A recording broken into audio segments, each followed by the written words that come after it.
부장이라고 하는 드라마 혹시 보셨어요? 저는 그 요약본인가요? 뭐 그런 거 한번 좀 봤거든요. 거기 주인공이 소지섭이라고 하는 배우이더라고요. 그 사람을 예전에 뭐라고 그랬는지 여러분 혹시 아세요? 소간지 이렇게 불렀다고 합니다. 뭐 느낌이라고 하는 뭐 일본 말이잖아요. 간지가. 근데 이제 그게 우리나라로 넘어와서 뭐 패션, 뭐 또 스타일, 뭐 이런 분야에서 있으면서 그게 멋, 뭐 스타일, 뭐 이라는 뜻으로 좀 의미가 이렇게 잡혀 있는데요. 아마 소지섭 배우의 스타일이 좋아서 아마 소간지 이렇게 부르는 모양입니다. 근데 제가 보기에는 그 소지섭 배우의 진짜 멋은 좀 다른 데 있는 것 같아요. 언제 한 4년 전에 그 사람이 인터뷰한 내용을 제가 들어봤거든요. 근데 이제 그 인터뷰에서 자기가 28년 차 배우인데 이 자리에서 좀 천천히 내려가고 싶다. 그런 이야기를 하는 거예요. 그럼 이제 그 어떤 정상에 있는 그런 배우가 자기의 그 인기가 좀 사그라들지 않고 천천히 내려가면 좋겠다. 뭐 그렇게 해석할 수가 있잖아요. 근데 이제 그게 아니라 사실은 자신을 통해서 제작자들이나 이런 그 후배 배우들이 빛을 보는데 자기가 좀 돕는 역할을 하기 위해서 그런 말을 했다는 겁니다. 그래서 이 소지섭 배우가 독립 영화 제작사나 또 후배들이 나온 어떤 좋은 영화에 자기가 그 투자를 많이 좀 하는 모양이에요. 51K라고 하는가 무슨 그런 회사를 차려놓고 뭐 이렇게 투자를 계속 하는데 10수년간 투자를 해도 계속 마이너스가 난대요. 그래도 자기는 좋은 영화라면 그렇게 투자해서 제작자들이나 감독 뭐 그리고 배우들이 빛을 볼 수 있도록 자기가 미약하나마 돕고 있다. 이제 그런 이야기를 들었습니다. 이렇게 내가 가진 힘으로 누군가를 세워주는 그런 너그러운 마음, 그게 참 귀하죠. 오늘 본문에서도 원수 같은 자를 세워주고 품어주는 그런 너그러운 사람이 나옵니다. 바로 엘리야인데요. 갈멜산 대결이 끝난 직후 이 엘리야는 자기를 죽이려고 했던 이 아합 왕을 향해 복수를 하지 않았어요. 이제 엘리야가 어떻게 했는지 먼저 41절을 다시 한번 보십시오. 41절 같이 한번 읽어볼까요? 엘리야가 아합에게 이르되 올라가서 먹고 마시소서 큰 비 소리가 있나이다. 지금 41절 앞부분을 보면 엘리야가 아합 왕에게 올라가서 먹고 마시라 이렇게 이야기를 합니다. 짧고 강력한 이 세 개의 명령어예요. 올라가 그리고 먹고 마셔. 그래서 이 세 개의 명령어를 보고 이제 이 엘리야가 왕보다 능가하는 그런 권력을 가지고 있기 때문에 왕에게 명령한다. 이렇게 해석하는 사람도 있습니다. 왜 그러냐면 당시 고대 근동에서는 이 왕에게 감히 이런 명령어를 사용하는 사람이 없었기 때문에 이 단어를 보고 엘리야가 이제 권세를 가졌기 때문에 바알 선지자를 다 죽였잖아요. 근데 권세를 가졌기 때문에 왕에게 명령을 내리는 거다라고 해석을 하는 겁니다. 근데 그건 제가 보기엔 좀 무리예요. 왜 그러냐면 그 다음 말을 한번 좀 보십시오. 큰 비 소리가 있나이다. 여기서 지금 가뭄이 끝났다는 것을 말해주는 거예요. 그렇다면 지금 왕에게 가장 큰 이슈는 가뭄이 끝났기 때문에, 그러니까 즉 가뭄이었는데 그 가뭄이 끝났기 때문에 이제는 좀 편하게 올라가서 먹고 마시소서라고 말하는 겁니다. 그동안 우상을 숭배했던 그 이스라엘 백성들의 그 잘못으로 인해서 가뭄이 들었는데 하나님이 우상을 섬기는 그 선지자들을 다 멸하여 주셨으니까 이제는 가뭄의 저주가 끝나고 비가 온다는 겁니다. 그래서 엘리야는 지금 이스라엘의 가장 심각한 문제가 해결된 것을 왕에게 말해주는 거죠. 그러면 그동안 아합은 엘리야를 죽이려고 군대를 풀었어요. 엘리야도 그걸 알았습니다. 그럼 사적인 감정이 좀 남아있지 않겠어요? 그런데 엘리야는 그런 사적인 감정이 아니라 하나님이 백성을 살리시는 그 은혜의 소식을 아합 왕에게 먼저 알려주는 겁니다. 그럼 엘리야가 이렇게 너그러울 수 있는 이유는 과연 무엇일까요? 엘리야도 죽을 위기가 있었습니다. 우리가 한 달 전부터 나눴던 이야기인데요.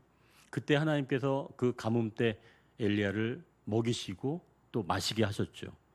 까마귀의 본능을 넘게 하셔서 먹게 하셨고 또 그릿 시냇가에서 마시게 하셨습니다. 또 과부를 통해서도 먹게 하셨죠. 엘리야는 하나님의 은혜로 먹고 마신 사람입니다. 그러니까 우리가 너그러울 수 있는 것은 내가 가진 게 많아서 너그러운 게 아닙니다. 그보다는 사실은 가진 게 많더라도 너그럽지 않은 사람들이 많이 있잖아요. 오히려 가진 게 많은데도 조금 더 다른 사람 것을 빼앗아서 내 걸 더 불리려고 하는 사람들 많이 있잖아요. 그런데 엘리야는 그렇지 않았다는 거죠. 자, 그럼 이 너그러움은 어디에서 오는 걸까? 조금 전에 잠깐 이야기한 것처럼 나를 먹이신 하나님의 기억, 바로 그게 나를 너그럽게 하는 겁니다. 나를 먹이신 하나님에 대한 기억. 그분의 기억이 나를 사로잡고 있을 때 우리가 너그러워지는 것이죠. 이렇게 엘리야가 너그러울 수 있었던 것은 나를 먹이신 하나님을 알았기 때문입니다. 내가 많이 가져야 너그러워지는 게 아니라 나를 먹이신 분이 하나님이란 사실을 알게 될 때 우리는 너그러워질 수가 있다는 말씀입니다. 자, 그럼 이제 여기에서 중요한 게 하나 좀 있어요. 자, 이걸 좀 잘 기억해야 되는데요. 아합에게는 올라가서 먹고 마시라 이렇게 이야기했는데요.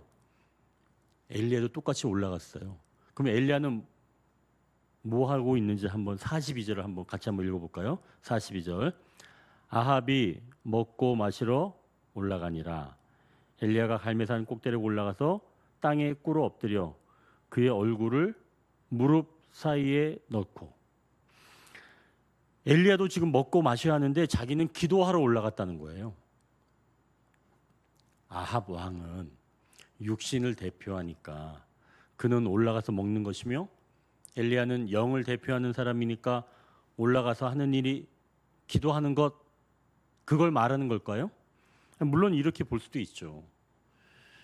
육이 가장 귀하게 여기는 건 먹는 것이고 영은 주님과 교제하는 것, 이게 양식이다. 이렇게 볼 수도 있습니다. 뭐 이렇게 나눌 수 있는데요. 그런데 중요한 건 지금 엘리야가 자기가 기도하는데 아합 왕에게 나랑 같이 기도하러 갑시다 이렇게 하지 않고 가서 올라가서 먹고 마시라 이라고 얘기했던 거예요. 여러분, 이건 뭘 얘기하는 거냐면 육신은 먼저 먹고 마시는 겁니다. 육신은 먹고 마시는 게 먼저예요. 그것이 엄청난 은혜라는 사실을 알게 되면 나중에 올라가서 먹고 마시는 게 아니라 기도의 자리를 찾게 돼 있습니다. 그러니까 이게 사실은 질서예요. 육신은 먼저 먹고 마셔야 돼요. 육신이 먼저 기도할 수는 없는 거예요. 그러니까 이게 질서라는 거죠. 그러니 엘리야는 아합 왕에게 올라가서 기도하소서 하지 않고 먹고 마시소서라고 이야기를 한 겁니다. 자, 그럼 이제 여러분에게 물어볼게요. 여러분에게 양식은 어떤 건가요? 올라가서 먹고 마시소서? 그게 양식인가요? 여러분은 이미 육신이 앞서는 그런 분은 아닌 줄 압니다. 여러분은 영이 앞서는 분이라 올라가서 여러분은 먹고 마시기 이전에 기도하는 분인 줄 믿습니다. 아멘이지요? 좀 아멘 소리가 천천한 것 같은데 여러분은 올라가서 기도를 먼저 하는 분인 줄 믿습니다. 자, 기도가 나의 양식이라는 것을 경험하게 되면 그때는 기도를 먼저 찾게 돼 있죠. 그래서 이제 우리가 첫 번째 기도 제목은 나를 먹이신 하나님을 기억하게 하소서입니다. 나를 먹이신 하나님, 그 하나님을 기억하게 하소서. 이런 게 먼저 기억이 된다면 우리가 이제 질서를 잡을 수가 있다는 것이죠. 그래서 드리는 말씀인데 오늘 이 설교의 기도 제목은 삶의 질서가 세워질 때입니다. 삶의 질서가 세워질 때. 삶의 질서가 세워진다면 결국 나를 먹이신 하나님, 그 하나님을 기억하게 된다는 것이겠죠. 자, 이제 두 번째 기도 제목으로 나아가는데요. 43절을 우리가 같이 한번 읽어보겠습니다. 43절. 그의 사환에게 이르되 올라가 바다 쪽을 바라보라.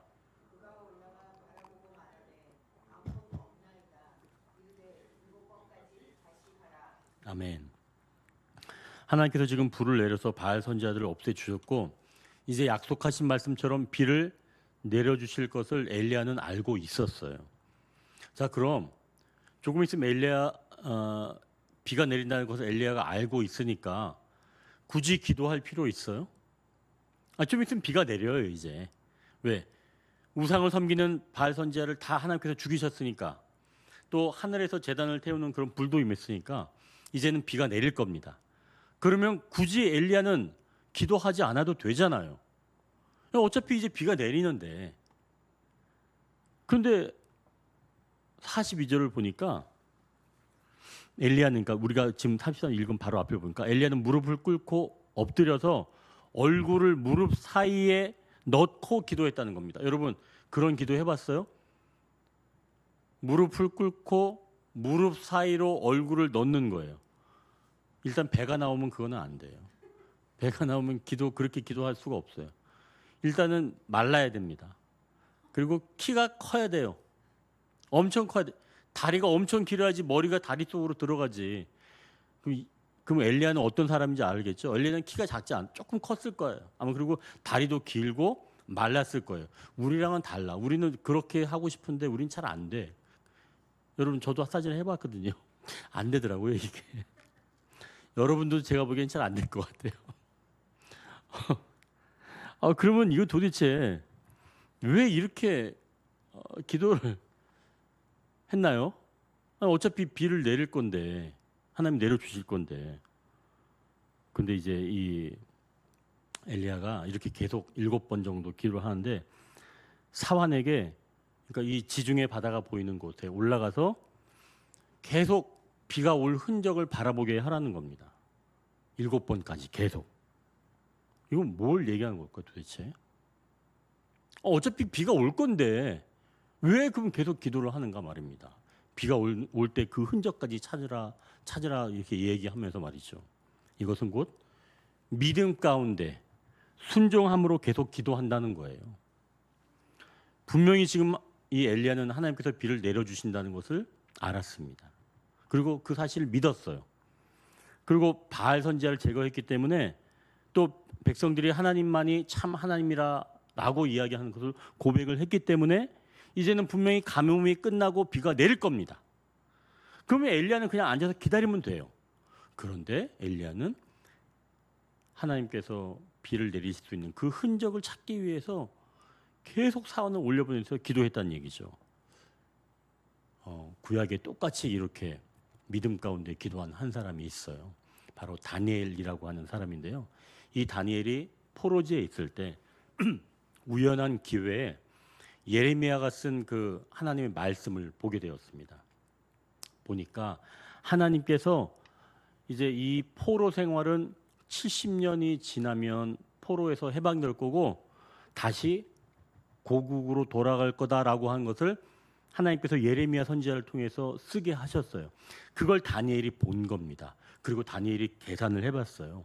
과연 여기서 얘기하는 70년은 언제쯤 될까? 계산해 보니까 이제 얼마 안 남은 거예요. 자, 그럼 여러분, 다니엘이 이제 알았어요. 우리가 해방되는구나. 해방돼서 고국으로 돌아가는구나. 알았으면 기도할 이유 있어요? 기다리면 되지 이제 그 시간 동안. 근데 그때 다니엘이 어떻게 했는지 다니엘 9장 3절에 이렇게 기록되어 있어요. 한번 들어보십시오. 내가 금식하며 베옷을 입고 죄를 덮어쓰고 주 하나님께 기도하며 간구하기를 결심하고.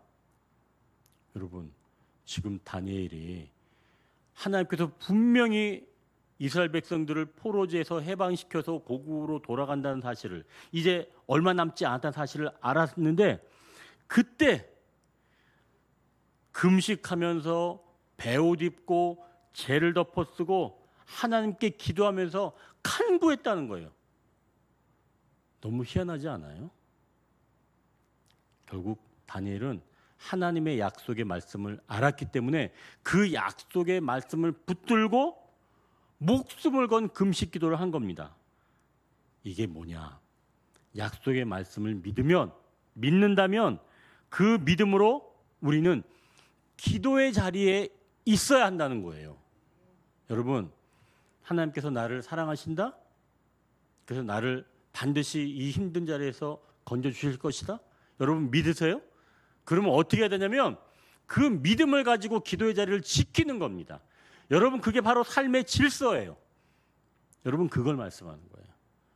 어차피 나 해주셔. 그게 아니라 하나님 해주실 거야. 믿고 기도의 자리에 사모하는 겁니다. 바로 그걸 말하는 거예요. 그럼 여러분, 그 약속이 실현될 때까지 우리의 얼굴을 바닥에 대고 기도하시길 바랍니다. 기도는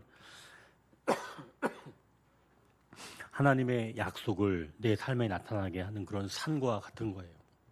그러니 하나님의 약속을 믿는다면 기도하는 겁니다. 기도하는 거예요. 여러분, 좀 간절하게 기도하십시오. 그 약속을 믿으면 간절하게 기도하십시오. 그리고 마침내 그 기도 제목이 내 삶에서 실현되는 역사가 여러분 가운데 풍성하게 임하시길 주님의 이름으로 축원합니다. 자, 그래서 이제 두 번째 기도 제목은 믿음 가운데 순종하며 기도하게 하옵소서. 믿음 가운데 순종하며 기도하게 하옵소서. 약속을 믿는 자만이 기도할 수 있는 거예요. 믿지 못하면 기도 못합니다. 여러분, 누가 기도한다고요? 약속을 믿는 사람이 기도하는 거예요. 아빠 나한테 주신다 그랬잖아요. 그거 주세요. 여러분, 그런 거 아니에요? 주신다는 걸 아니까 가서 아빠한테 달라는 거죠. 똑같은 거예요. 그러니 여러분 꼭 믿음 가운데 순종하면서 기도하시길 바랍니다. 자, 이제 세 번째 우리가 기도 제목 볼 텐데요. 46절을 같이 한번 읽겠습니다. 46절. 여호와의 능력이 엘리야에게 임하매 그가 허리를 동이고 이스라엘로 들어가는 곳까지 아합 앞에서 달려갔더라. 아멘. 지금 이제 하나님의 은혜 그리고 엘리야의 기도로 마침내 이 땅에 비가 내릴 조짐이 보인 거예요. 그래서 이 엘리야가 아합에게 비가 오기 전에, 비가 오게 되면 이제 계곡에 물이 차서 마차가 다닐 수 없으니까 먼저 빨리 가세요라고 전가를 보내서 이 아합 왕이 먼저 마차를 타고 떠났습니다. 그리고 떠나자 이제 검은 구름이 오게 되고 큰 비가 내리기 시작을 한 거예요. 근데 저기서 좀 안타까운 건, 아니 아합이 자기는 마차 타고 가니까 엘리야를 좀 태워주면 얼마나 좋아. 어차피 뭐 가는 거 똑같은데 왜 태워주지도 않고, 뭐 택시도 없을 텐데 이거 어떻게 해요? 엘리야를 놔두고 그냥 이 아합 왕이 먼저 가버렸어요.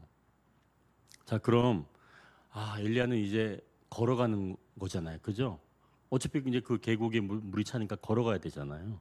그런데 지금 보니까 46절 앞부분 보니까 여호와의 능력이 엘리야에게 임하매 그가 허리를 동이고 이스라엘로 들어가는 곳까지 아합 앞에서 달려갔더라 라고 말씀합니다. 여러분, 제가 조금 전에 얘기했죠. 아합은 지금 뭐 타고 가는 거예요? 택시 타고 가고 있어요. 마차. 자기 택시 아니 자가용이지. 마차 타고 가고 있어요. 근데 지금 그 뒤에 엘리야가 쫓아가는데 여러분 마차가 빨라요? 사람이 빨라요? 사람이 빨라요? 사람이 빠르지 않. 마차가 빠르겠죠. 근데 지금 여기서 보니까 이 엘리야가 아합 앞에서 달려갔다는 거예요. 마차보다 앞에. 여러분 이거 어떻게 이럴 수가 있어요? 어떻게 사람이 먼저 떠난 마차보다 앞에 앞질러서 갈 수가 있을까요? 그래서 이제 어떤 이 주석학자는 이렇게 얘기를 해요. 왕 앞에 엘리야가 왕 앞에 호위하느라고, 즉 겸손하게 호위하려고 마차 앞에 가는 거다라고 해석하는 사람이 있어요. 뭐 그럴 수 있죠. 호위하려고 왕보다 낮은 사람이 앞에 가는 겁니다. 이렇게 해석할 수 있어요. 그러나 만약에 그렇게 해석하려면 이 46절 앞에 있는 부분을 좀 없애든지 해야 될 것 같아요. 46절 앞에 뭐라고 그러나요? 여호와의 능력이 엘리야에게 임하매. 이 얘기를 굳이 써놓은 이유가 없잖아요. 그죠? 그럼 이 이야기는 왜 써놓은 거예요? 여호와의 능력이 엘리야에게 임하니까 이 엘리야가 아합 마차 앞에 달려가게 되었다라고 얘기하는 거예요. 그러니까 여호와의 능력이 임해서 마차보다 더 빨리 아마 무언가 이끌어 간 거겠죠. 바람처럼. 어차피 엘리야는 나중에 바람 타고 올라가잖아요. 하늘로. 죽지 않고 올라가는 사람이잖아요. 그것처럼 아합 앞에서 아마 하나님의 능력으로 달려가게 한 겁니다. 자, 그럼 여기서 누가 더 놀랄까요? 엘리야가 놀랄까요? 아합이 놀랄까요? 여러분 생각해 보십시오. 누가 더 놀랄까요? 엘리야. 와, 내가 더 앞서네. 와, 엘리야가 놀랄까요? 아니면 뒤에 있는 아합이 놀랄까요? 제가 보기에도 아합이 더 놀랄 것 같아요. 왜 그러냐면 자기는 차 타고 가는데 앞에 가는 사람은 뛰어가는데 자기보다 더 빨라. 내가 마차를 가지고 갔는데 앞에 엘리야가 더 빨리 가고 있어. 이 아합이 얼마나 놀랐을까요? 야, 이거 뭐야 도대체? 저 사람이야? 그런 생각하지 않았겠어요? 그래서 뭘 느꼈을까요? 아합이. 이제 우리가 그걸 좀 생각해 보는 거죠. 자, 그렇다면 이제 아합은 자기가 마차를 타면서 앞에 가는 그 엘리야를 보고 너무나 놀랬던 거죠. 자, 그러면은 사실은 이제 이 아합은 자기가 그동안 왕으로서 이 모든 것들을 주도한다고 여겼었겠죠. 자기가 항상 앞서고 백성들이 따라오고 그런 걸 아마 이 아합은 생각했을 줄 압니다. 그런데 지금 보니까 전혀 다른 엘리야가 오히려 앞서고 있다는 것이죠. 이건 곧 새로운 모습이에요.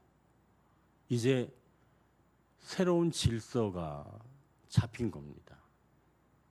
그동안은 육신이 앞장섰던 거예요. 아합이 앞장서 있었죠. 그리고 영은 도망 다녔어요. 이 엘리야는 육신을 피해서. 그런데 그러니까 그 결국은 질서가 없었던 거죠. 그런데 우상이 사라지고 하나님이 하나님으로 인정을 받으시자 모든 것이 바로 잡히게 된 겁니다. 질서가 바로 잡히게 된 거예요. 그래서 이제 아합 앞에 엘리야가 가게 되는 겁니다. 여러분, 그 뭐가 앞에 있어야 되는 거예요? 영이 앞에 가는 겁니다. 육은 그 뒤에 따라가는 거예요. 그게 바로 질서예요. 자, 그렇다면 이제 육신이 가장 원하는 것은 올라가서 먹고 마시는 것이었다면 영은 하나님께 기도하며 올라가서 하나님의 뜻을 이루어드리는 것이겠죠. 결국 하나님은 모든 것을 질서를 잡으시면서 회복시키시는 겁니다. 육신의 생각은 영의 이끌림 뒤에 따라오는 거예요. 그래야지 사는 거예요. 그동안 육이 앞장서서 육신대로 살았다면 이제는 그 질서가 무너져서 새로운 질서, 새로운 영적 질서, 이제는 영이 주도하는 그런 삶이 시작되었다라고 하는 거죠. 그래서 이제 우리가 세 번째 기도 제목은 우리 삶의 질서가 바로잡히게 하옵소서입니다. 우리 삶의 질서가 바로잡히게 하옵소서. 자, 그럼 이제 제가 이제 이 기도 제목을 쓰면서 혹시 성도들이 이런 질문하지 않을까 좀 생각해 봤어요. 아니, 어떤 게 질서 있는 삶이에요? 제 삶에서. 여러분 혹시 그런 생각 안 들어요? 아니, 뭐가 질서 있는 삶인가요? 하나님이 보시기에 어떤 게 질서 있는 삶인지 여러분 기도해 보십시오. 하나님, 내 삶에서 어떤 게 하나님이 원하시는 질서 정연한 그런 삶인가요? 하나님, 알려주십시오. 한번 그 기도를 드려보세요. 그러면 하나님께서 여러분에게 여러분이 아실 수 있도록 내가 삶에서 무언가 질서가 잘못되어 있는 것들을 하나님께서 알게 하실 겁니다. 그러니 우리 삶의 질서가 바로잡히게 하옵소서 기도 제목을 들으신다면 하나님께서 그래, 내 삶의 질서, 영적인 것이 앞서야지 내가 육적인 것 앞서지 하면 안 돼. 그것들을 알게 하시고 마침내 영적인 것들, 그런 것들을 앞서 두시면서 결국은 질서, 균형 잡힌 삶을 살게 되는 줄 믿으시길 바랍니다. 오늘은 그래서 우리가 삶의 질서가 회복될 때라고 하는 제목으로 우리가 함께 나눴는데요. 이 세 가지 기도 제목, 나를 먹이신 하나님을 기억하게 하소서, 믿음 가운데 순종하며 기도하게 하소서, 마지막 우리 삶의 질서가 바로잡히게 하옵소서. 이 기도 제목을 통해서 우리가 주님 안에서 질서 있는 그런 삶을 살아내시는 저와 여러분 되시길 주님의 이름으로 축원합니다.